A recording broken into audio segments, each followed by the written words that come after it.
नमस्कार स्टूडेंट्स।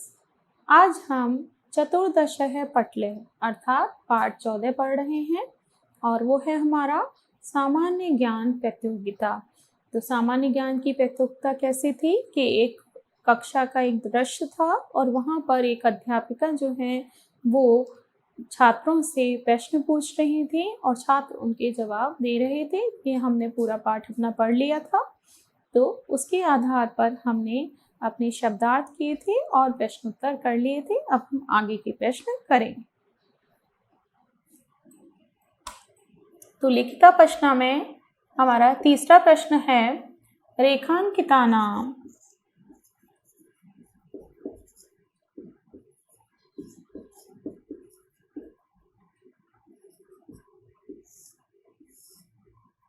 पदानां आधत्य प्रश्न निर्माणं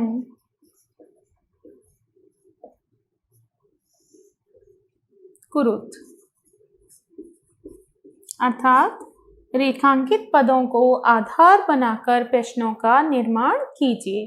तो यहाँ हमें वाक्य दिए हुए हैं और उसमें रेखांकित पद दिया हुआ है जिसको आधार बनाकर हमें प्रश्न बनाना है। पहला है हमारा महाभारतस्य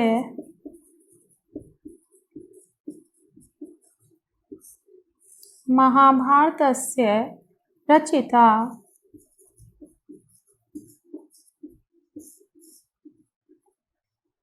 वेदव्यासः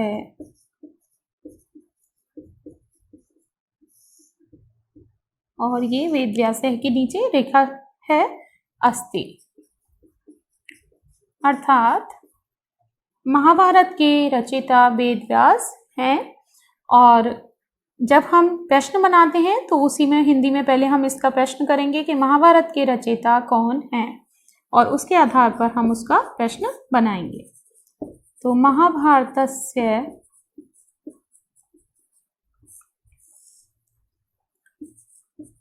रचितः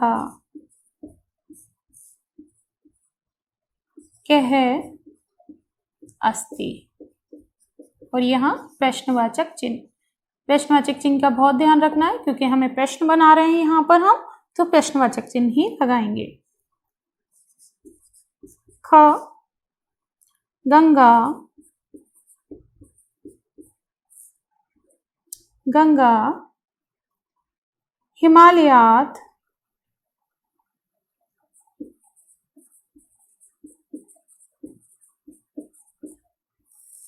गंगा हिमालयात् निस्सरति।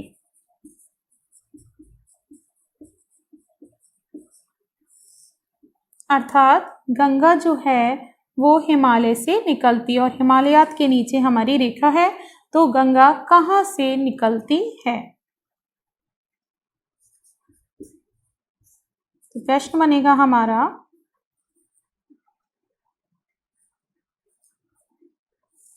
गंगा कुतः कहाँ से कुतः निस्सरति। अर्थात गंगा जो है वो कहाँ से निकलती है और ये प्रश्नवाचक चिन्ह। तो इस तरह से पहले हम वाक्यों का अर्थ करेंगे और वाक्यों के अर्थ के बाद फिर हम उसका हिंदी में ही प्रश्न बनाएंगे और उसके बाद उसको संस्कृत में हम लिखेंगे।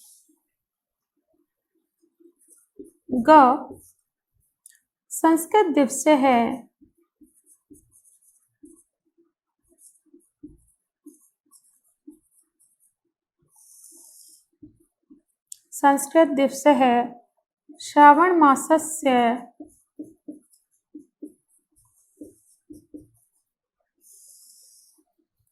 पूर्णिमायां मन्यते।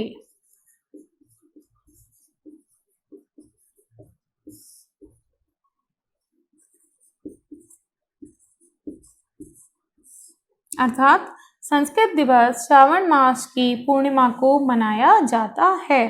तो ये हमारा पूरा जो है रेखा दी हुई है कि संस्कृत दिवस कब मनाया जाता है, ये हमारा प्रश्न बनेगा।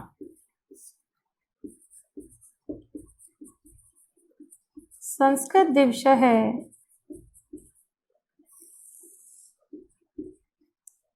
कब मनाया जाता है? तो कदा मान्यते, अर्थात कब मनाते हैं संस्कृत दिवस को? तो यहाँ ये प्रश्नवाचक चिन्ह। घ वेदाः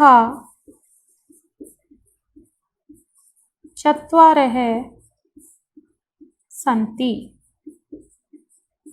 अर्थात वेद जो है वो 4 होते हैं। चत्वारः के नीचे रेखा दी हुई है, तो यहाँ पर हमारा प्रश्न बनेगा वेद कितने होते हैं?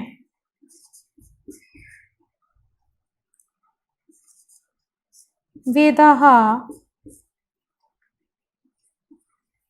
कितने होते हैं? तो कति सन्ति, अर्थात वेद कितने होते हैं।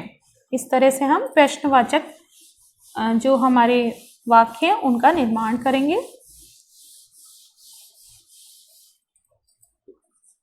अणा अद्य प्रतियोगिता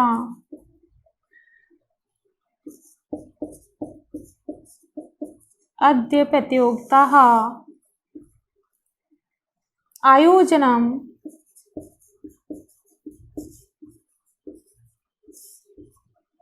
भविष्यति,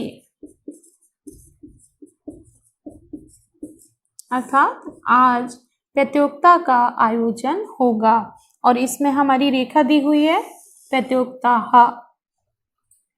तो अब इसका हम प्रश्न बनाएंगे, तो आज किसका आयोजन होगा? तो ये लिखा जाएगा आज किसका आयोजन होगा? अद्य किम आयोजनम भविष्यति, और ये प्रश्नवाचक चिन्ह। तो आज किसका आयोजन होगा?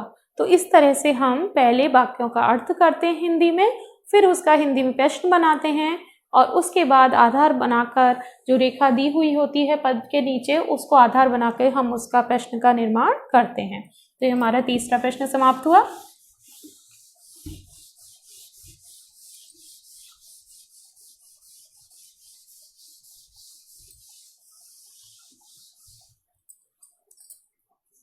प्रश्न 4, उचितम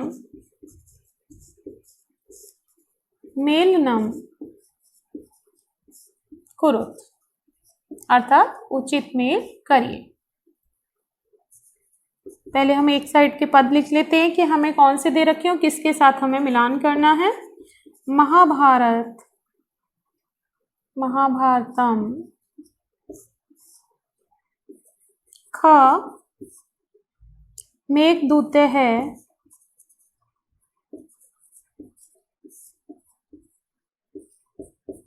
ग कामायनी, घ रामचरितमानस,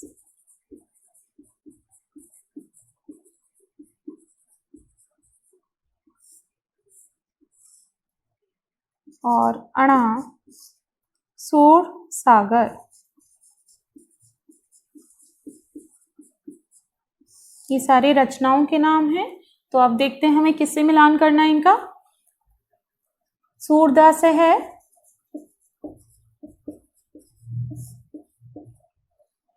दूसरे हैं गोस्वामी तुलसीदास है,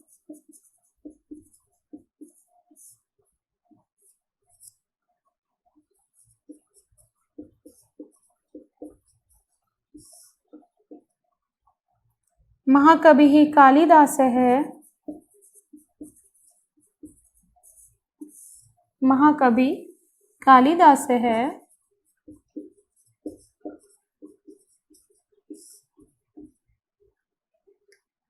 जयशंकर प्रसाद है,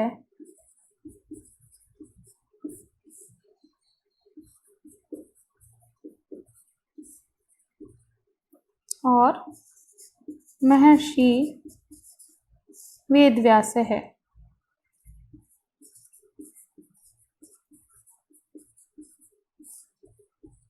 अर्थात यहाँ पर कुछ रचनाएं दी हुई हैं और कुछ कवियों के नाम दिए हुए हैं, तो हमें उनका मिलान करना है कि किस कवि की कौन सी रचना है, वो किसके रचयिता हैं।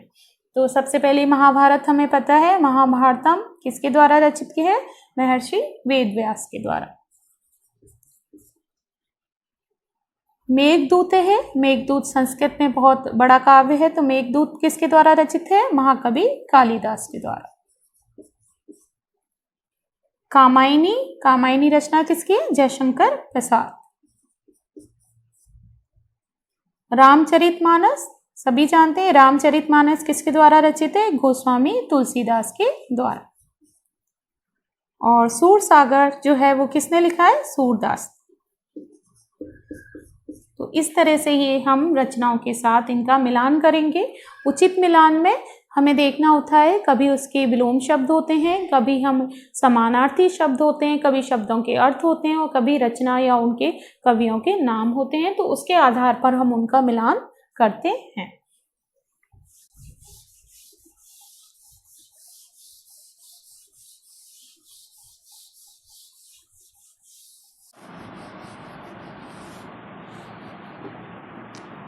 प्रश्न 5, संस्कृत भाषायां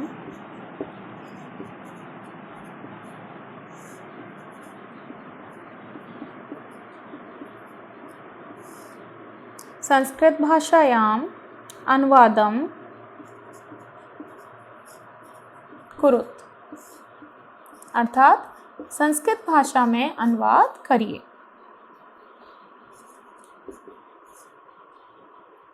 गीता, महाभारत,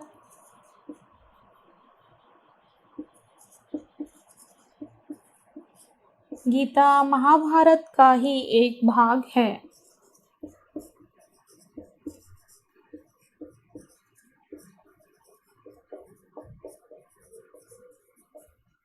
तो इसका हमें अनुवाद करना है संस्कृत में।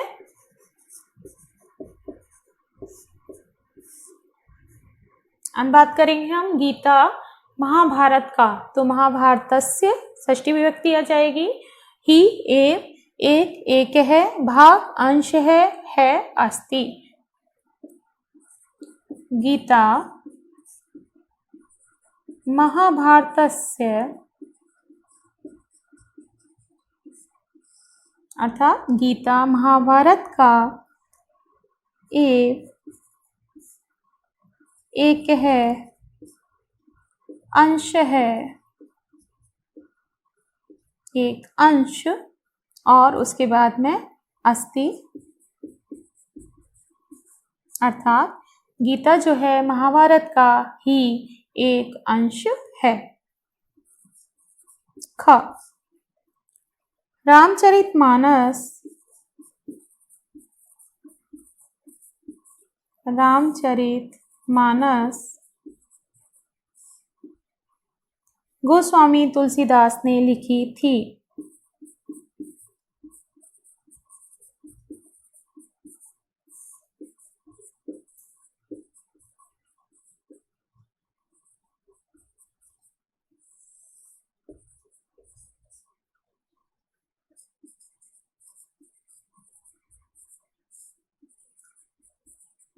रामचरितमानस गोस्वामी तुलसीदास ने लिखी थी, तो हम वही लिखेंगे इसमें भी, रामचरितमानस गोस्वामी तुलसीदास है, और लिखी थी क्योंकि यहाँ पे लंग लकार आ रहा है, भूतकाल है, तो हमारा क्या बनेगा?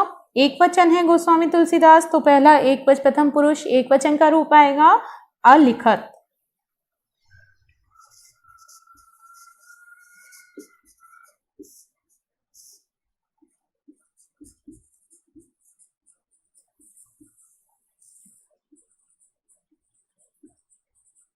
रामचरितमानस गोस्वामी तुलसीदास है,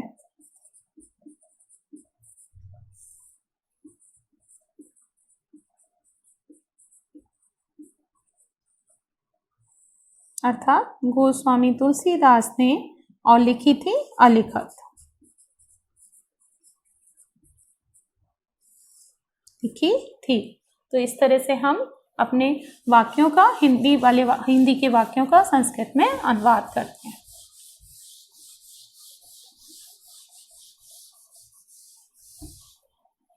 ग दीपावली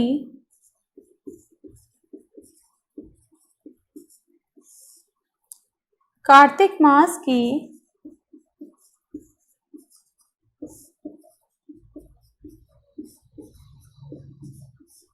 दीपावली कार्तिक मास की अमावस्या को मनाई जाती है।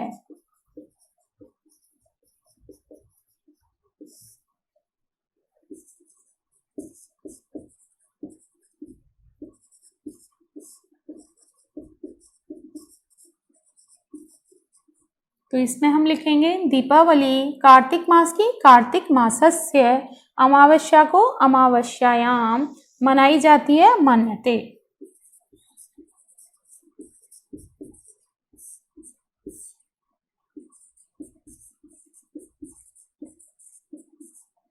दीपावली कार्तिक मासस्य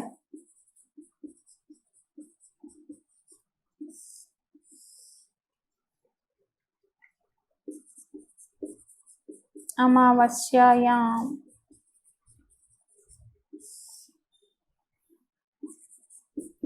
मान्यते अर्थात मनाई जाती है।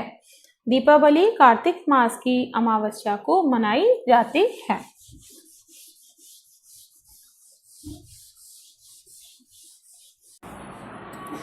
घ हम कल दिल्ली जाएंगे। हम कल दिल्ली जाएंगे।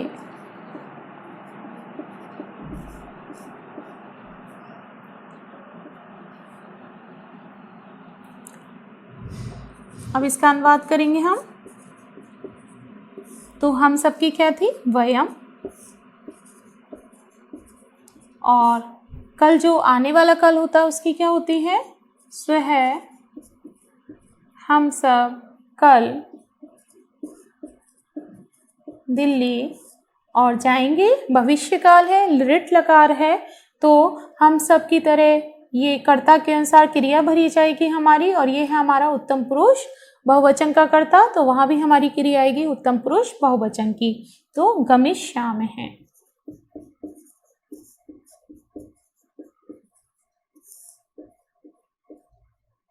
वयम स्वह दिल्ली गमिष्यामि, हम सब कल दिल्ली जाएंगे। तो इस तरह से हम अपने संस्कृत में अनुवाद कर सकते हैं शब्द रूप और धातु रूपों के माध्यम से। अब आगे का प्रश्न करते हैं हम।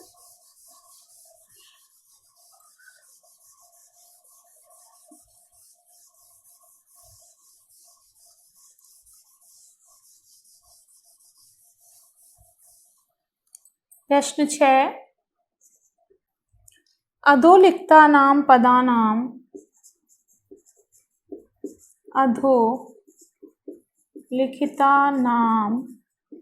पदानां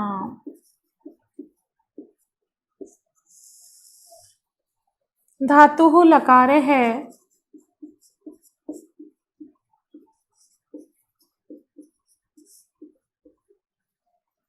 वचनम पुरुषम पुरुष है वचनम च लिखत।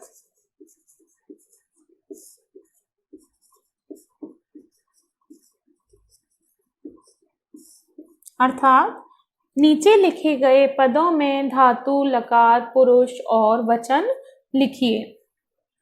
तो सबसे पहले हम पद लिखेंगे। ये कौन से पद दे रखे हैं हमें, उसके बाद धातु, उसके बाद लकार है, पुरुष है और फिर वचन है।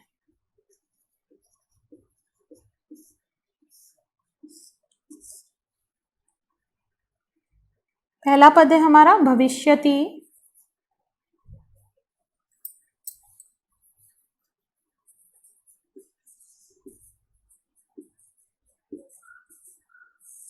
दूसरा पद है अभवत। तीसरा पद अस्ति और सन्ति। ये 4 पद दिए हुए हैं हमें, जिसका कि हमें धातु, लकार, पुरुष और वचन बताने हैं। तो भविष्यति, भविष्यति हमने पहले भी पढ़ा है कि भू धातु ये रूप है। सबसे पहले हम इनकी धातुएं लिखेंगे। तो भू धातु का भव हमारा रूप बनता है। तो यहाँ पे सबसे पहले हम धातु लिख देते हैं। और भविष्यति तो श आ रहा है, हम जानते हैं, हमने लकारों का अध्ययन पहले कर चुके हैं हम। लट लकार, लिट लकार, लंग लकार, लोट लकार। तो ये लिरिट लकार है, भविष्य काल है। तो यहाँ पर हम लिखेंगे लिट लकार भविष्यति। तो हमारा पठिष्यति, पठिष्यते, पठिष्यन्ति प्रथम पुरुष और एक वचन। तो यहाँ पे हम लिखेंगे प्रथम है और एक वचना।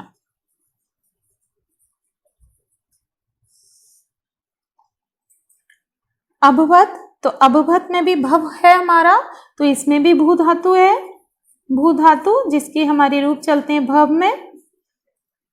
अभवत आ लगा हुआ है, तो ये हमारा लंग लकार है, भूतकाल है। तो यहाँ पर हम लिखेंगे लंग लकार है।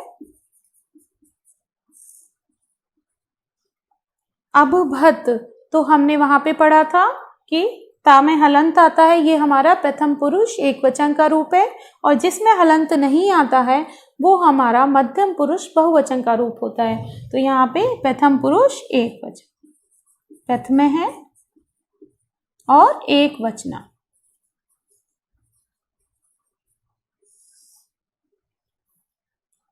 इसी तरह अस्ति, तो अस्ति अस धातु, अस्ति हमारा लट लकार वर्तमान काल है।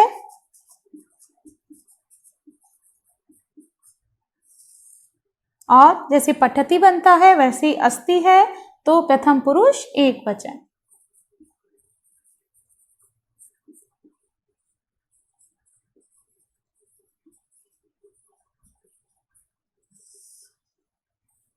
इसी तरह संति, तो संति भी अस धातु का ही रूप है। तो धातु अस, संति हमारे जो रूप बनते हैं वो लट लकार में अस्ति, स्ते, संति इसी तरह से बनते हैं। तो ये भी वर्तमान काल है हमारा। लट लकार अस्ति, स्ते, संति, तो प्रथम पुरुष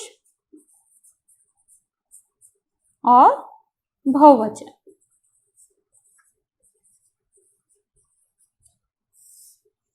तो इस तरह से ये हमारे जो हैं इनके यहाँ पद जो थे उनके धातु, लकार, पुरुष और वचन हमने लिख लिए। दोबारा देख लेते हैं। भविष्यति भू धातु लिरट लकार प्रथम पुरुष एक वचन। अभवत भू धातु लंग लकार प्रथम पुरुष एक वचन। अस्ति अस धातु लट लकार प्रथम पुरुष एक वचन। संति अस धातु लट लकार प्रथम पुरुष बहुवचन। तो ये जो है हमने, क्योंकि हमें लकारों का ज्ञान था तभी हम ये प्रश्न कर पाए हैं। कि जब तक हमें लकारों का ज्ञान नहीं होगा, किस लकार में किस धातु के किस तरह से रूप चलते हैं, तब तक हम ये अपना प्रश्न नहीं कर सकते हैं। इसी तरह जब हमें शब्द रूपों का ज्ञान नहीं होगा तो हम वो भी इसी तरह का प्रश्न जिसमें विभक्ति पूछी जाती है वो भी हम नहीं कर सकते। तो हमें ज़्यादा से ज़्यादा शब्द रूप और ज़्यादा से ज़्यादा धातु रूपों का ज्ञान होना चाहिए और लकारों का ज्ञान होना चाहिए कि किस लकार में किस तरह का रूप बनता है। तो इस तरह आज ही हमारा पाठ के सारे प्रश्न समाप्त होते हैं। लेकिन हम धातु रूपों को अच्छे से अध्ययन करने के लिए हम पट धातु के रूप ले सकते हैं या किसी भी एक धातु के रूप ले सकते हैं और उनका सभी लकारों में हम उनको याद कर सकते हैं, जिससे कि हमें धातु रूप ये इस तरह से याद हो जाएंगे। एक धातु के जब हमें रूप याद होंगे तो हम उसके आधार पर किसी भी धातु के रूपों को पहचान सकते हैं कि ये रूप किस लकार का है। जैसे हमें पट धातु हमने ली थी, पहले भी हमने अध्ययन किया था पट धातु से, वहाँ पे लट लकार के किस तरह से रूप बनते हैं। जैसे पठति, पठते है, पठंती, पठसी, पठते है, पठत, पठानी, पठावे, पठावे। इसी तरह पट धातु के लिट लकार में भविष्य काल में किस तरह से रूप बनते हैं। पठिष्यति, पठिष्यते है, पठिष्यन्ति, पठिष्यसि, पठिष्यते है, पठिष्यत, पठिष्यामि, पठिष्यावः, पठिष्यामि। तो ये हमारे लिट लकार के रूप हो गए भविष्य काल के। लट लकार और लिट लकार में हमने पहले भी किया था कि लट लकार इस तरह से लिखा जाता है और लिट लकार में नीचे री होती है, तो ये होता है हमारा भविष्य काल। ये लिट लकार, ये भविष्य काल, और ये लट लकार और ये हमारा वर्तमान काल। यहाँ लिखने में केवल री का अंतर होता है, लट लकार और लिट लकार, ये वर्तमान और भविष्य काल, जिसके कि हमने रूप अभी देखे। फिर हमारा भूतकाल लंग लकार आता है, जिसमें पट धातु के रूप बनते हैं अपठत, अपठताम, अपठन, अपठः, अपठतम, अपठत, अपठाम, अपठव, अपठाम, ये इस तरह से रूप बनते हैं। और फिर लोट लकार का भी अध्ययन हम कर चुके हैं पहले, उसमें पट धातु के रूप बनते हैं हमारे पठतु, पठताम, पठन्तु, पठ, पठतम, पठत, पठानी, पठाव, पठाम, ये हमारे लोट लकार के रूप बनते हैं। तो इस और लोट लकार का उपयोग आज्ञा देने के लिए किया जाता है। तो इस तरह से हमें ये लकारों का अध्ययन हमेशा करना चाहिए। उसमें हम एक धातु के अगर हमें रूप याद होंगे तो उसके आधार पर हम ये पहचान पाएंगे कि ये किस लकार का रूप है और ये किस तरह चलता है, तो हम अच्छे से अपने प्रश्न कर सकते हैं, उसमें हमें सरलता होगी प्रश्न करने में। अभी पाठ हमारा आज समाप्त होता है।